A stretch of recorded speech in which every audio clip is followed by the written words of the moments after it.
ಮಹಾಜನ ವರದಿ ಜಾರಿಗೆ ತರಲೇಬೇಕೆಂದು ಒತ್ತಾಯಿಸಿ ಕಿತ್ತೂರು ಕರ್ನಾಟಕ ಸೇನೆ ವತಿಯಿಂದ ಪ್ರತಿಭಟನೆ ಮಾಡಲಾಗ್ತಾ ಇದೆ. ಇದೀಗ ನಮ್ಮ ಜೊತೆ ಮಾತಾಡಲಿಕ್ಕೆ ಮಹೇಶ್ ಶೆಗೆಹಳ್ಳಿ ಅವರಿದ್ದಾರೆ. ಅವ್ರ ಜೊತೆ ಮಾತಾಡೋದು. ಸರ್, ಏನು ನಿಮ್ಮ ಪ್ರಮುಖ ಬೇಡಿಕೆ ಏನು?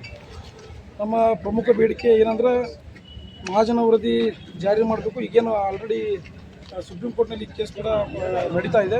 ಈ ವಿಚಾರವಾಗಿ ನಮ್ಮ ಹಿರಿಯ ಕನ್ನಡಪರ ಸಂಘಟನೆ ಹೋರಾಟಗಾರರು ಹಾಗೂ ನಮ್ಮ ಕಿತ್ತೂರು ಕರ್ನಾಟಕ ಸೇನೆ ಸಂಸ್ಥಾಪಕ ರಾಜ್ಯಾಧ್ಯಕ್ಷರಾದ ಮಾದೇವನ ತಳವಾರ್ ಅವರು ಕೂಡ ಈ ಮಹಾಜನ ವರದಿ ಜಾರಿ ಆಗುತ್ತೆ ಅಂತೇಳಿ ಅವರು ಕಾನೂನಾತ್ಮಕ ಹೋರಾಟಗಳನ್ನು ನಿರಂತರವಾಗಿ ಮಾಡ್ತಾ ಬಂದಿದ್ದಾರೆ. ಆದರೆ ಏನು ಕರ್ನಾಟಕದಲ್ಲಿ ಬೆಳಗಾವಿ ಏನು ಅವಿಭಾಜ್ಯ ಅಂಗ, ಬೆಳಗಾವಿ ಕರ್ನಾಟಕದ ಒಂದು ಅವಿಭಾಜ್ಯ ಅಂಗ, ಆ ರೀತಿಯಲ್ಲಿ ಬೆಳಗಾವಿಯನ್ನು ರಕ್ಷಣೆ ಮಾಡುವುದು ನಮ್ಮ ಪ್ರತಿಯೊಬ್ಬರ ಜವಾಬ್ದಾರಿ. ಈ ವಿಚಾರವಾಗಿ ಮಾನ್ಯ ಮಹಾಪೌರರು, ಉಪ ಮಹಾಪೌರರಿಗೆ ನಾವು ಮನವಿ ಮಾಡಿ ಸಭೆಯನ್ನು ಮಾಡಿದ್ವಿ.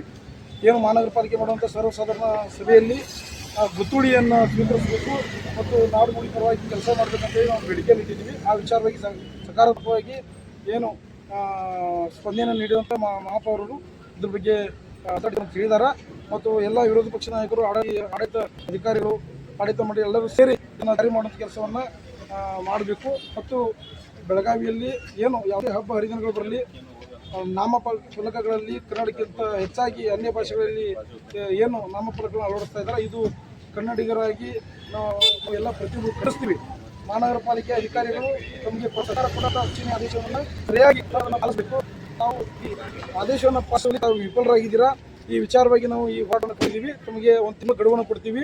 ಎಲ್ಲ ಮಡಿಮಠಗಳಿಗೂ ಮತ್ತು ಏನು ಖಾಸಗಿ ಶಾಲಾ ಕಾಲೇಜುಗಳಾಗಿರ್ಬೋದು, ಆಸ್ಪತ್ರೆಗಳಾಗಿರ್ಬೋದು, ಇಂಡಸ್ಟ್ರಿಯಲ್ ಏರಿಯಾ ಫ್ಯಾಕ್ಟ್ರಿಗಳಾಗಿರ್ಬೋದು, ಪ್ರತಿಯೊಂದರಲ್ಲೂ ಕೂಡ ಕನ್ನಡವನ್ನು ಕಡ್ಡಾಯ ಬಳಸಬೇಕು. ತಾವು ನೋಡಿರ್ಬೋದು ಎಷ್ಟೋ ಇನ್ಸ್ಟಿಟ್ಯೂಟ್ಗಳದಾವೆ. ಎಲ್ಲ ಒಂದು ಈ ಶಾಲಾ ಕಾಲೇಜುಗಳಿಗೆ ಎಲ್ಲ ಆಂಗ್ಲ ಭಾಷೆಯಲ್ಲಿ, ಕೆಲವೊಂದು ಕಡೆ ಉರ್ದು ಭಾಷೆಗಳಲ್ಲಿ ನಾಮಫಲಕಗಳು ಆಗ್ತಾ ಇದ್ದಾರೆ. ಇದೆಲ್ಲ ನೋಡಿದ್ರೆ ಬೇಜಾರಾಗ್ತದೆ. ಮಹಾರಾಷ್ಟ್ರ ಸರ್ಕಾರಕ್ಕೆ ನೋಡ್ಬೋದು, ಮಹಾರಾಷ್ಟ್ರ ಸರ್ಕಾರಕ್ಕೆ ನಾವು ಮಹಾರಾಷ್ಟ್ರಕ್ಕೆ ಹೋದ್ರೆ, ರಾಜ್ಯಕ್ಕೆ ಹೋದ್ರೆ ಅಲ್ಲಿ ಸಂಪೂರ್ಣವಾಗಿ ಮರಾಠಿ ಭಾಷೆಯಲ್ಲೇ ಎಲ್ಲ ನಾಮಫಲಕಗಳು ಇರ್ತಾವೆ.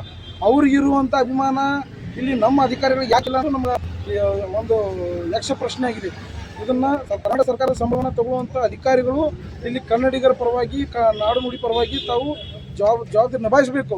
ನೀವು ಕರ್ನಾಟಕ ಸರ್ಕಾರದ ಸಂಬಳವನ್ನು ತಗೊಂಡು ನೀವು ಕನ್ನಡಿಗರ ವಿರುದ್ಧ ಈ ರೀತಿ ಮಾಡೋದ್ರಿಂದ ನಮಗೆ ನಿಮ್ಮಂಥ ಅಧಿಕಾರಿಗಳು ಅಗತ್ಯವಿಲ್ಲ. ನೀವು ಇಲ್ಲಿಂದ ತಮ್ಮ ಹುದ್ದೆಗಳಿಗೆ ರಾಜೀನಾಮೆ ಕೊಟ್ಟು ನೀವು ಮಹಾರಾಷ್ಟ್ರ ಸರ್ಕಾರಕ್ಕೆ ಹೋಗ್ಬೋದು ಅನ್ನೋದನ್ನು ನಾವು ನೇರವಾಗಿ ಎಚ್ಚರಿಕೆಯನ್ನು ಕೊಡ್ತಾ ಇದ್ದೀವಿ.